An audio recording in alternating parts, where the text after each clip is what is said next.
Actuellement là, m'a enregistré vidéo ça un matin, gros mouvement dans le pays États-Unis pour libération président vénézuélien Maduro. Maduro qui a arrêté dans la nuit 2 janvier pour arriver 3 janvier côté arrêté monsieur américain à la ville. Mais actuellement là aux États-Unis, il y a une pile mobilisation qu'a faite. On a regardé avec ça pas dans parlant pile, pas oublier abonner à Vidéo News, c'est meilleure façon capable aider plateforme. Pas déconnecter parce que il y a trop de bagages qui venir pour t'arrêter.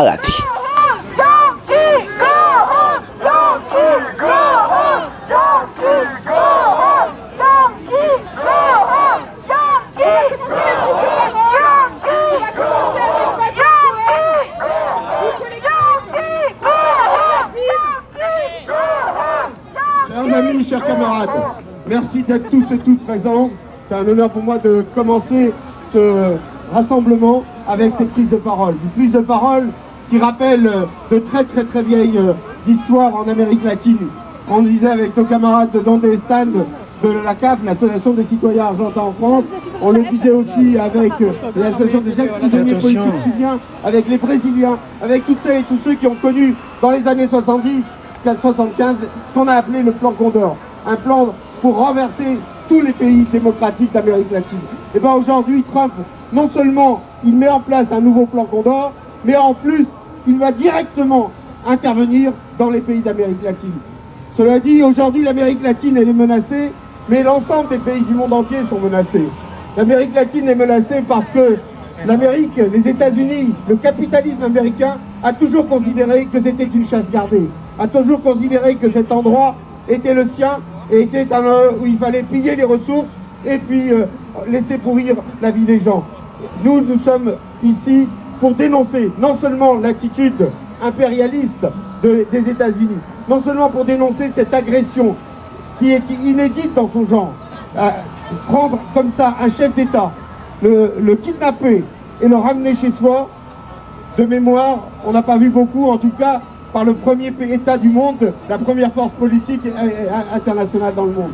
Donc il nous semble que ce rassemblement est indispensable. Il est indispensable d'exiger que le droit international, qui est complètement bafoué, soit aujourd'hui remis à l'ordre du jour, que les instances internationales de l'ONU interviennent, que la France et l'Union européenne prennent position contre cette situation menée par Trump et par tous ceux et celles qui le soutiennent. Car il faut bien comprendre que nous sommes dans la construction d'une internationale fasciste et que cette internationale fasciste est en train de se mettre en place progressivement sous la houlette de Trump. Ce qu'on a vu en Palestine en témoigne, mais ce qu'on voit aussi ailleurs, toutes les interventions qui sont faites ici et là. Donc aujourd'hui, France-Amérique latine, toutes les associations latino-américaines, et certaines prendront la parole, j'espère, tout à l'heure avec moi, seront aujourd'hui mobilisées, forcément mobilisées en permanence, pour faire en sorte d'abord de libérer Maduro. Il est inadmissible qu'il soit encore emprisonné et dans les geôles américaines. Inadmissible que l'on ait aujourd'hui la marine américaine qui soit autour de Caracas et qui puisse à tout moment intervenir. Car nous avons aussi le sentiment que Caracas n'est qu'une étape. Après, ça sera le Colombie avec Gustavo Petro qui veulent aussi remettre en cause. C'est Cuba.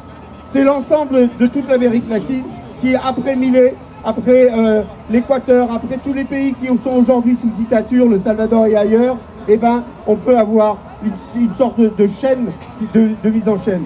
Alors, oui, camarades, il faut absolument dire, Trump, Caracas n'est pas à toi. Go home.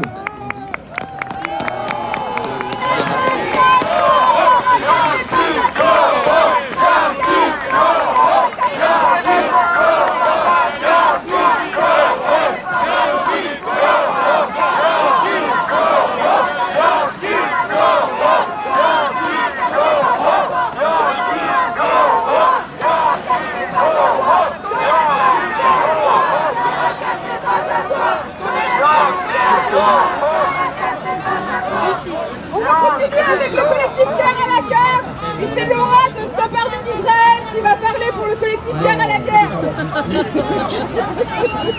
Les amis, Cœur à la Guerre, c'est une coalition d'organisations On se mobilise contre les guerres menées par les impérialistes qui partagent le monde, y compris contre l'impérialisme de notre propre pays, la France, et contre la militarisation de nos existences, menée par les puissants qui veulent toutes et tous nous entraîner à la mort. Aujourd'hui, on est là pour apporter tout notre soutien au peuple vénézuélien face à l'agression militaire états-unienne. Les prétextes, on les connaît, c'est toujours les mêmes. Quand c'est pas la lutte contre le terrorisme, c'est soi-disant pour lutter contre le narcotrafic. Mais on les connaît, les criminels, ils sont à la Maison Blanche. Pour nous, l'objectif de cette offensive, elle est claire. Un changement de régime au Venezuela pour prendre le contrôle des ressources naturelles du pays, au premier rang desquelles le pétrole. On sait c'est toujours comme ça les guerres, que ce soit au Congo, au Soudan, à Gaza, mais aussi pour semer la terreur dans toute l'Amérique latine, pour renforcer la domination des États-Unis sur la région. Face à cette agression, on appelle à la mobilisation la plus large pour exiger l'arrêt immédiat et total de l'intervention militaire américaine.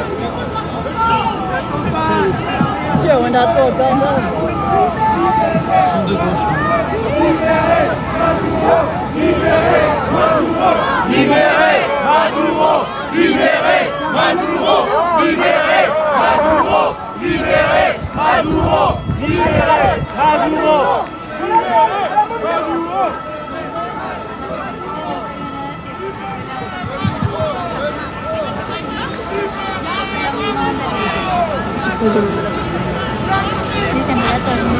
Pour nous, l'objectif de cette offensive, elle est claire.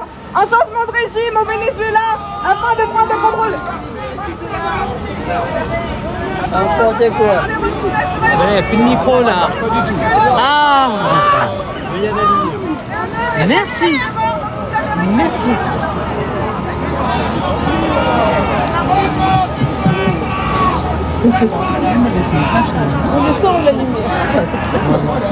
Les prétextes, on les connaît. Quand c'est pas la lutte contre le terrorisme, c'est soi-disant pour lutter contre le narcotrafic. Mais les criminels, on les connaît, on sait où ils sont. Les criminels, ils sont à la Maison Blanche. Pour nous, l'objectif de cette offensive, il est clair. C'est un changement de régime au Venezuela pour prendre le contrôle des ressources naturelles du pays, au premier rang desquelles le pétrole. On voit le même scénario se répéter partout, que ce soit au Congo, à Gaza, au Soudan, mais aussi semer la terreur dans toute l'Amérique latine pour renforcer la domination des États-Unis sur la région. Quand il y a un gouvernement qui ne leur plaît pas, ils le remplacent. Et face à cette agression, on appelle à la mobilisation la plus large pour exiger l'arrêt immédiat et total de l'intervention militaire américaine, le retrait de toutes les forces états-uniennes du pays et des Caraïbes, et la levée du blocus des sanctions qui frappent les travailleurs et les classes populaires. Alors que l'impérialisme français a déployé lui aussi des navires dans les Caraïbes au mois d'août pour appuyer l'opération trumpiste, nous on affirme notre solidarité inconditionnelle avec le peuple vénézuélien, mais aussi avec tous les peuples qui subissent la guerre et l'oppression de par le monde. De Gaza à Caracas, on appelle à la résistance. Guerre à la guerre! À bas l'impérialisme et guerre à la guerre! À bas l'impérialisme et guerre à la guerre! À bas l'impérialisme et guerre à la guerre! À bas l'impérialisme et guerre à la guerre! À bas l'impérialisme et guerre à la guerre! À bas l'impérialisme et guerre à la guerre! À bas l'impérialisme! Guerre au Suez! À bas l'impérialisme! Guerre au Suez! À bas l'impérialisme! Guerre au Suez! On entend ou pas? Ouais, on continue les prises de parole avec Benoît Martin de la CGT. Oui, bonsoir.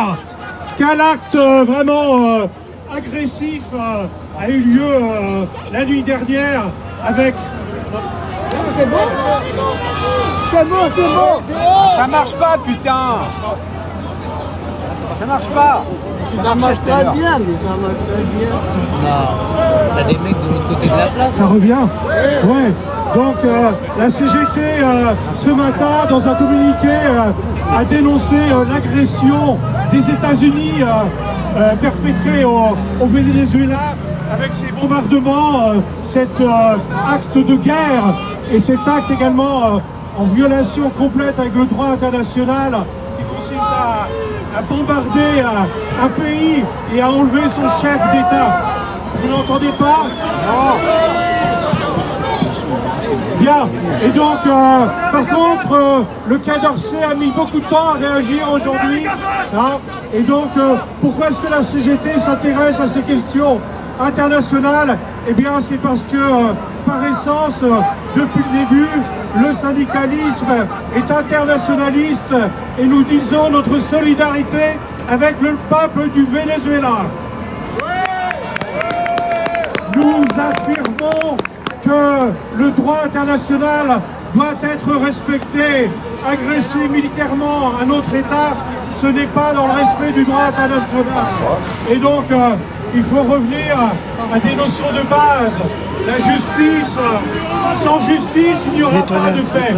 Et donc, cet acte impérialiste a été commis, on le sait bien, pour des raisons de maîtrise de cette région du monde, de l'Amérique centrale et de toute l'Amérique latine d'ailleurs. Mais au-delà, Trump avait affirmé, dès le début de son mandat, qu'il voulait s'en prendre également au Groenland et au canal de Panama. Et là, en l'occurrence, c'est au Venezuela et à son pétrole, bien entendu, qu'il s'attaque. Alors, on ne va pas laisser faire. On va continuer à dire que ça ne peut pas durer. Il faut absolument... Je recommence depuis le début? Non. Donc, voilà, mais ce que je disais, voilà, en substance, c'est que c'est complètement contraire au droit international et que partout le droit international doit être respecté, que ce soit en Ukraine, que ce soit en Palestine, que ce soit là au Venezuela. Le principe du droit international, c'est la coopération entre les États, entre les peuples. C'est une paix juste et durable qui se construit justement à partir de la justice sociale. Et l'Organisation internationale du travail a toujours dit ça, sans justice sociale, il n'y aura jamais de paix. Et donc il faut en finir avec cette agression impérialiste. La CGT et plus en plus d'organisations syndicales de France se sont prononcées. Et toute la gauche politique et associative également a communiqué aujourd'hui. Et donc c'est inacceptable. Il était important de réunir, de se réunir dès aujourd'hui pour ne pas laisser faire, pour ne pas banaliser cet acte qui est totalement incroyable au regard de l'histoire en général et au regard du droit international. Donc solidarité avec le peuple vénézuélien, US, go home. Et donc on va continuer à se mobiliser, à dire non à ce qui n'est pas acceptable. Et donc il ne s'agit pas d'ici de se prononcer sur la politique menée au Venezuela, ni sur les conditions d'existence des Vénézuéliens. Bien sûr, il s'agit bien de condamner, voilà, un acte unilatéral, un acte impérialiste. Et donc, voilà, on peut dire, voilà, plus jamais ça. Et donc, Américains, bonne tête, rentrez chez vous et rentrez et libérez Maduro. Voilà.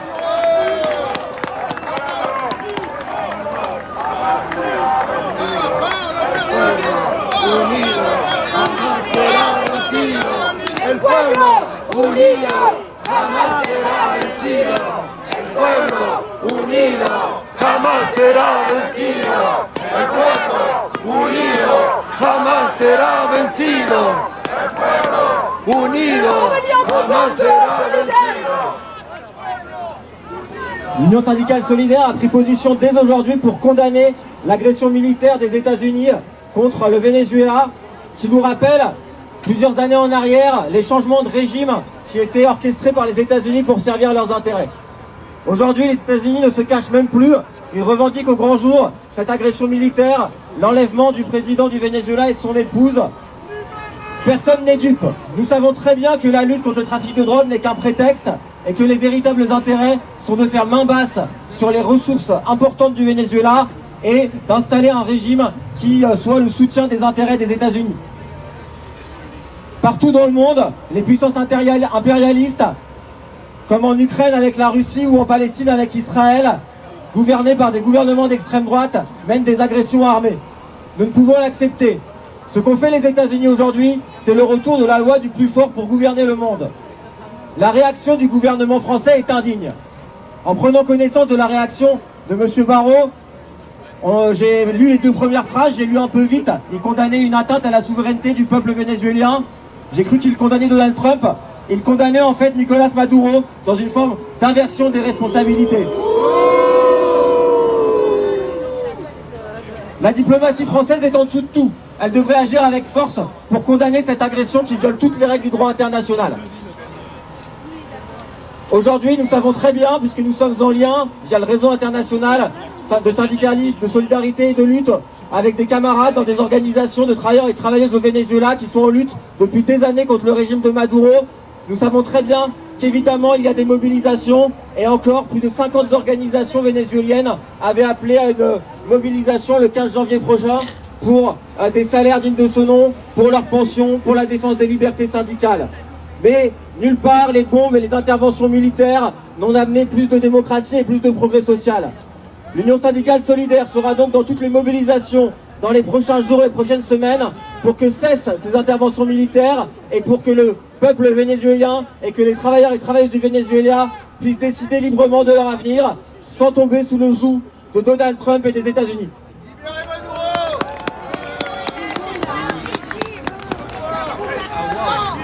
Et maintenant, je vous demande d'accueillir le fondateur de la France Insoumise et le co-président de l'Institut de la Boétie, Jean-Luc Mélenchon.